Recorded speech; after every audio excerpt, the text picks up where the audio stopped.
50-60 acre জমি গেছে।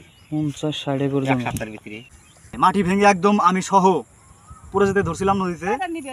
খালি কোনো রকম চাল না গেছে। নদীরে ও নদীরে তুই, নদীরে ও নদীরে তুই, একটু দয়া কর, ভাঙিস না আর বাপের ভিটা বসত বাড়ি ঘর, ভাঙিস না আর বাপের ভিটা বসত বাড়ি ঘর।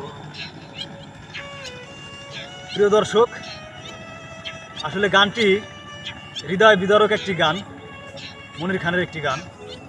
এখন অবস্থান করছি আমরা রৌমারী থানার চরশোলমারী ইউনিয়নের সোনাপুর গ্রামে। তো এখানে হচ্ছে প্রচুর নদী ভাঙ্গন হচ্ছে, মানুষের আবাদি বসত জমি নদীগর্ভে বিলীন হয়ে যাচ্ছে। তো সেদিক থেকে আমরা পিছিয়ে পড়া মানুষ, নদী ভাঙ্গনে আমাদের সর্বশান্ত করে দেয়, যে কারণে আমাদের অভাব অনটন লেগেই থাকে। অন্যান্য জেলার চেয়ে আমরা অনেক পিছিয়ে। আর আমাদের এই এলাকায় মোটামুটি সব ধরনের ফসল হয়, ধান, গম, ভুট্টা, পাট, বাদাম, বিভিন্ন ধরনের ডাল, প্রায় সব রকম ফসলই এখানে আবাদ হয়। তো সেদিক থেকে আমরা কিন্তু পিছিয়ে থাকার কথা না, মূলত এই নদী ভাঙনের কারণেই আমরা পিছিয়ে। আচ্ছা, গ্রামের নাম কি? সোনাপুর। এটা সোনাপুর, দক্ষিণ নামাজসর। দক্ষিণ নামাজসর, এটা দক্ষিণ নামাজসর। আচ্ছা আচ্ছা। তাহলে হচ্ছে আপনার নদী কি এই এখন বেশি ভাঙতেছে নাকি আগে থেকে ভাঙতেছিল সেটাই চলছে? এখনো ভাঙে, আগে বর্ষা মাসে যে বর্ষার পরে ভাঙছে বেশি, এখন রানী খুব ভাঙতেছে। তাতে এই কয়েকদিনে কত দূর ভাঙছে মনে হয়? বহুত জমি গেছে, প্রায় 50-60 একর জমি গেছে।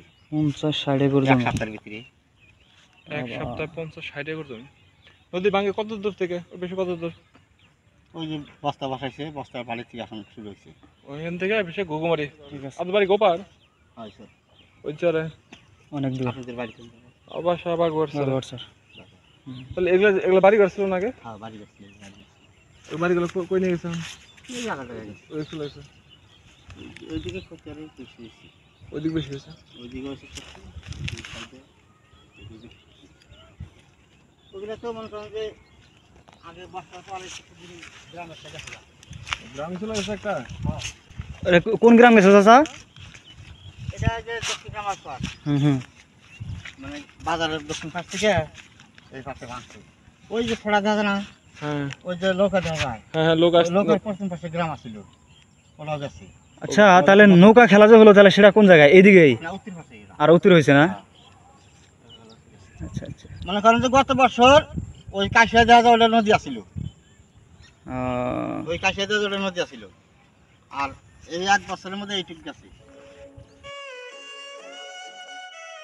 নদী ভাঙনের প্রবণতা এতটাই বেশি, আমি কিনারের একদম কাছাকাছি হচ্ছে বসে ক্যামেরাটা চালানোর জন্য হচ্ছে প্রস্তুতি নিচ্ছিলাম। তেমত অবস্থায় মাটি ভেঙে একদম আমি সহ পুরো যেতে ধরছিলাম নদীতে। দেখুন অবস্থা, প্যান্টের অবস্থা, আমার পোশাকের অবস্থা একদম খারাপ। তো এই হলো অবস্থা। তাহলে বোঝেন আসলে নদী ভাঙনের প্রবণতা কতটুকু। শুধু পানিতে পড়ে যায়নি, বন্ধু সোহেল থাকার কারণে হচ্ছে কোনো রকমে হচ্ছে আটকাতে পারছে। আর একটু কম বেশি হলেই আমি একদম নদীতে পড়ে যাই। তো এই হলো অবস্থা। হ্যাঁ, এখানকার পাকা করে হেন না সব এই যে নদীতে কয়টা নিবেন, খালি কোনো রকম চাল না গেছে। নদী ভাঙলে বুদ্ধি থাকে না, তো বুদ্ধি থাকে না। পাকা বাড়ি ঘর সব নদীতে পড়ে গেছে। হ্যাঁ, নদীতে পড়ে আছে, আছে ওইদিকে হেন কাঁচার আছে। আসলে এই নদীর ভাঙনে যাদের আসলে ঘরবাড়ি গেছে তারাই আসলে বোঝে তার কষ্ট। এই নদী ভাঙা একটা মানুষই জানে যে আসলে কিভাবে মানুষ সর্বশান্ত হয়ে যায়। এমনও দেখেছি যে একজন মানুষের বাড়ি 3-4 বার 5 বার 7 বারও ভাঙা পড়েছে এই নদীর কারণে। ভেঙে স্থানান্তর করে অন্য জায়গায় নেওয়া হয়েছে। আজকে এপার তো কালকে ওপার, কালকে ওপার তো আজকে এপার। তো এরকম করেই চলে। কয়েকটি নদী রয়েছে এই কুড়িগ্রাম জেলার উপর দিয়ে, আর এটা হচ্ছে ব্রহ্মপুত্র নদ, যেটার হচ্ছে ভাঙন লেগেই থাকে।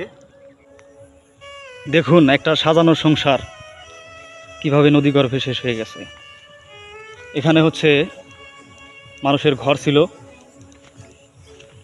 আসলে নদী ভাঙার কারণে হচ্ছে তারা এখান থেকে যে কোনো স্থানে বাড়ি সরাতে বাধ্য হয়েছে।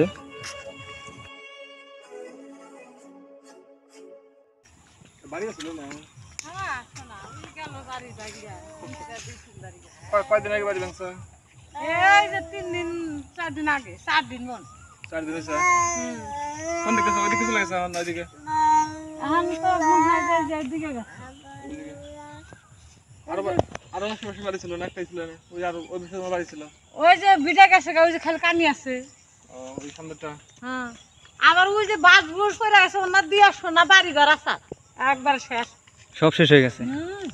তাই না হারা জানা বাবা যে সুমাঙ্গে গো। এটা যে 3 বিঘা খানা চাল বাবা।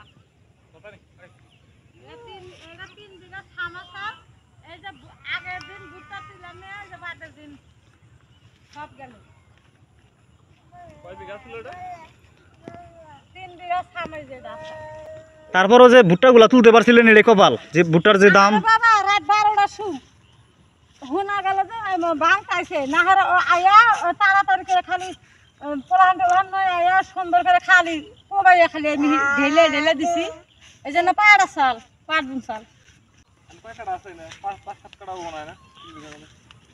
না অত কি তাও কইতাছি বাবা জায়গা খেত খোলা যায় পান্ডা বাড়ি যায় যায় তারপর বাড়ি বিদাটা ঠিক থাকে এই যে পুরাইনা বাড়ি মেহগুনি গাছের অভাব নাই সবাই যে বিক্রি দিয়ে দিতে চাইদা খালি আগুন তাহলে তো কাঁচা পাহাড় থাকে আর এর কাছে তার কিছু বন্ধুরা এখানে দেখতে পাচ্ছেন সদ্য হচ্ছে একটি বাড়ি ভেঙে গেছে, যেখানে হচ্ছে বাড়ির বাঁশঝাড় পানিতে হচ্ছে ডুবে আছে। তো যাই হোক, আপনারা দেখতে পেলেন যে নদীর কি অবস্থা। এভাবেই সর্বশান্ত করে চলেছে এই সর্বনাশা ব্রহ্মপুত্র নদ। আমাদের প্রত্যেকেরই নিরাপদ আশ্রয়স্থল হচ্ছে আমাদের নিজেদের ঘর, আর সেই ঘর যদি নদীগর্ভে বিলীন হয়ে যায় তাহলে একটা মানুষ কতটা সর্বশান্ত হতে পারে। সবাই ভালো থাকবেন, সুস্থ থাকবেন।